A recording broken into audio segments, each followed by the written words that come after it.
বিসমিল্লাহির রহমানির রহিম। দেশ এবং প্রবাস থেকে এই মুহূর্তে যারা দেখছেন সবাইকে আসসালামু আলাইকুম। আজকে আমরা অবস্থান করছি বাংলাদেশের প্রথম বিআরএস চিকিৎসা পুনর্বাসন কেন্দ্র। এটা কোনো বৃদ্ধাশ্রম নয়। রাস্তা থেকে পচে গেলে যে সমস্ত মানুষ মেডিকেল ও ট্রিটমেন্ট হয় না, আমাদেরকে ফোন করে, যেহেতু আমরা বিআরএস নিয়ে কাজ করি, অতীতেও করেছি। 2010 সাল থেকে আমাদের এই কার্যক্রম চলমান। পাশে রয়েছে রতন ভাই, ওনাকে দিচ্ছে প্রচুর সময় এবং শ্রম দেয়। এত সময় এবং শ্রম দেওয়ার পরেও যদি কোনো কটু বাক্য শুনতে হয়, সত্যি আমাদের জন্য দুঃখজনক এবং লজ্জাজনক, এবং আমাদের মানবিক কাজের জন্য এটি হিতকর নয়, হীনকর।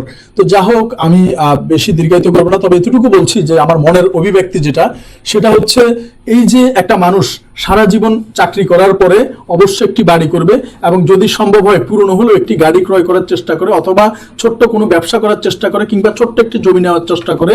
তাহলে আমি যখন পুলিশে ছিলাম তখন যে বেতন স্যালারি পেতাম তার চেয়ে এখন কিন্তু দ্বিগুণ স্যালারি পাচ্ছি। তাহলে আমি কি সারা জীবন আমার এই এত বড় একটা কোম্পানিতে একটা ভালো পদে চাকরি করেও কিংবা ব্যবসা করেও আমি সারা জীবন চেষ্টা করেও কি আমি একটি ঘর করতে পারবো না?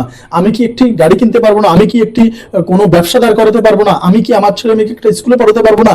আমি কি আমার বাড়িতে একটু ভালো করে শার্ট প্যান্ট পরে কি কোনো একটা দাওয়াতে যেতে পারবো না?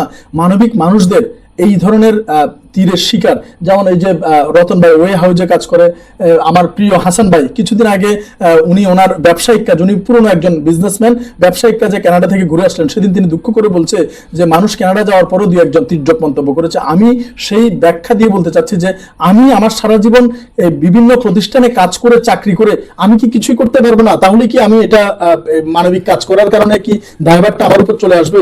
এই বিষয়গুলো আমাদেরকে আসলে সত্যি কথা খুবই ভাবায়, এবং আদৌ আমরা মানবিক কাজে থাকবো কিনা এই চিন্তা চেতনা এখন আমাদের মধ্যে দেখা দিয়েছে।